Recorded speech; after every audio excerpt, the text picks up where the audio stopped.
గత కొన్నేళ్లుగా నాచారంలోని ఎస్సీ శ్మశాన వాటిక అభివృద్ధి గురించి అనేక పోరాటాలు చేశామని స్థానిక కాంగ్రెస్ పార్టీ నాయకుడు నూతలకంటి రాజు తెలిపారు. ఈ మేరకు నాచారంలోని అంబేద్కర్ నగర్లో శ్మశాన వాటిక అభివృద్ధి కొరకు కాంగ్రెస్ ప్రభుత్వం ₹1 కోటి పైగా నిధులు మంజూరు చేయడం హర్షించదగ్గ విషయమన్నారు.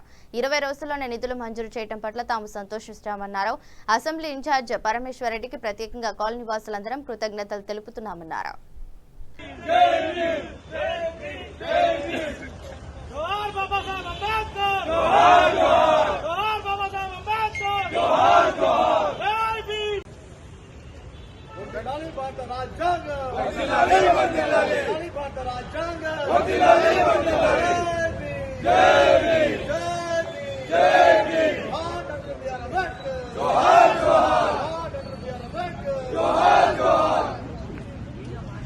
ముఖ్య ఉద్దేశం ఏంటంటే లాస్ట్ మార్చి 11వ తారీఖున మా గ్రేవ్ యార్డ్ నాచరంకి సంబంధించిన ఎస్సీ గ్రేవ్ యార్డు గత కొన్ని ఏళ్లుగా అన్న రకరకాలుగా అంటే ఒక 20-25 ఏళ్ళ పైబడిగే అసలు ఎక్కడి నుంచి ప్రాబ్లం ఏది కూడా అభివృద్ధి చెందుతలేదన్న.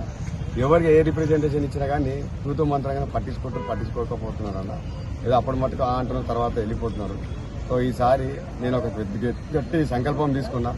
నేను ఉన్నన్ని రోజులు మా కాంగ్రెస్ పార్టీ తరఫు నుంచి మా రేవంత్ రెడ్డి అయిన ప్రభుత్వంలో మా పరమేశ్వర రెడ్డి అయిన సహకారంతో మా దళిత గ్రేవ్యార్డ్ ఏదైతే మాదిగ గ్రేవ్యార్డ్ ఏదైతే ఉందో పోలీస్ క్వార్టర్ దగ్గర అది ఎప్పటికీ చిరస్థాయిగా మా జీవితాలు నిలిచిపోతాయని మా పేరు నిలిచిపోతాయని మా యొక్క లెటర్ ఇవ్వడం జరిగిందన్న. రిక్వెస్ట్ లెటర్ ఇచ్చినాం. వితిన్ 15-20 డేస్లో ఈ హాలిడేస్ లేకపోతే ఇంకా ఇప్పుడు ముందుగా అయిపోతుండేనేమో. హాలిడేస్ రావడానికి కొద్దిగా లేట్ అయింది అనుకుంటా.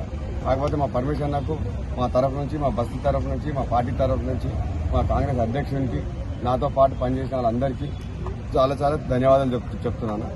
ఎల్లప్పుడూ మేము కాంగ్రెస్ పార్టీకి నిలబడి ఉంటామన్న. మా పార్టీ తరఫు నుంచి నేను ఏ ప్రోగ్రామ్ అయినా కానీ ఖచ్చితంగా మేము అటెండ్ అవుతామని. ఇక్కడ నుంచి మమ్మల్ని మాత్రం కొంచెం దయచేసి ఉంచుకో.